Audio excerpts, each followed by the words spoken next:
CSAT मध्ये ना मिक्सचरचे खूप प्रश्न येतात. तर कंबाईनला असा एक प्रश्न आला होता. त्यांनी काय सांगितलं होतं, की आमच्याकडे आहे ना 3 पार्ट मिक्सचर मध्ये वॉटर आहे आणि 8 पार्ट आमच्याकडे केमिकल आहे. ठीक आहे. आणि याच्यामध्ये काय केलं आपण 26 लिटर पाणी ऍड केलं.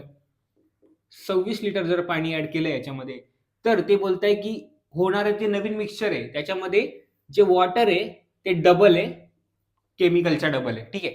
आता आपण स्टार्टिंगला काय करूया माहिती आहे का, आपण अज्युम करूया की माझ्याकडे एक्स लिटर टोटल मिक्सचर आहे. आता एक्स लिटर जर टोटल मिक्सचर आहे तर टोटल पार्ट किती झाले, 3 आणि 8 किती, 11. आता 3 आणि 8 11 पैकी 3 पार्ट वॉटर आहे म्हणजे 3/11 ऑफ एक्स हे झालं आपलं वॉटर. एवढं लिटर आपल्याकडे वॉटर आहे. आणि 8 पार्ट त्यांनी सांगितलं केमिकलचे आहेत म्हणजे 8/11 एक्स लिटर हे काय झालं, केमिकल झालं. ठीक आहे. ते बोलले की याच्यामध्ये आम्ही काय केलं माहितीये का, 26 लिटर आहे ना पाणी ऍड केलं.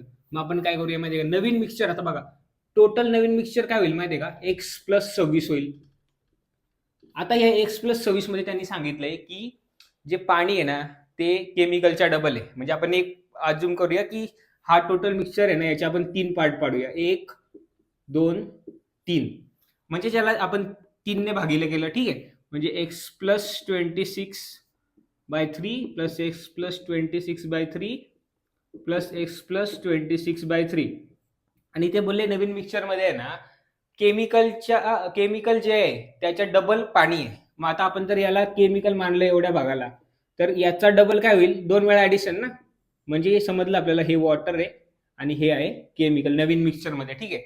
आता बघा, आपण पाणी ऍड केलं, पाण्याची क्वांटिटी बदलली, आपल्याला आहे ना एक अननोन आहे म्हणजे एक्स ची व्हॅल्यू आपल्याला माहित नाही की एक्स ची व्हॅल्यू काय.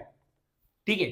आणि आपल्याला फायनल आन्सर काढायचं की केमिकल किती लिटर आहे त्याच्यामध्ये. ते केमिकलचं हे बघा, हे एक 8x/11 आहे ना, हे आपल्याला व्हॅल्यू काढायची. तर आता आपण काय करू माहिती का, जी व्हॅल्यू कॉन्स्टंट आहे ना, बघ केमिकल जे आधी होतं मिक्सचर मध्ये नंतर पण तेच आहे. मग आपण त्याला कम्पेअर करूया. बघा आधी काय होतं, 8/11x. ठीक आहे. मग 8/11x इज इक्वल टू नवीन केमिकलची क्वांटिटी किती झाली होती, x+26/3.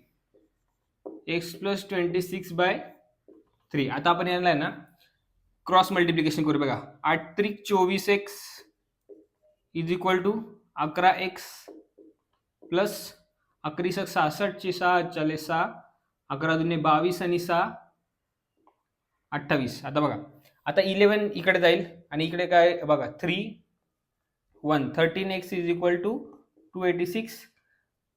13×1 = 13, 13×2 = 26, 13×2 = 26 म्हणजे एक्स ची व्हॅल्यू झाली 22. आता एक्स ची व्हॅल्यू जर 22 आहे तर आपल्याला याची व्हॅल्यू काढायची की केमिकल किती लिटर आहे.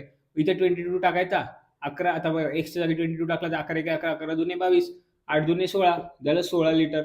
16 लिटर माझं केमिकल असणार आहे जे कॉन्स्टंट राहतं आणि फक्त आपण वॉटर ऍड केलं होतं म्हणजे आन्सर काय येईल 16.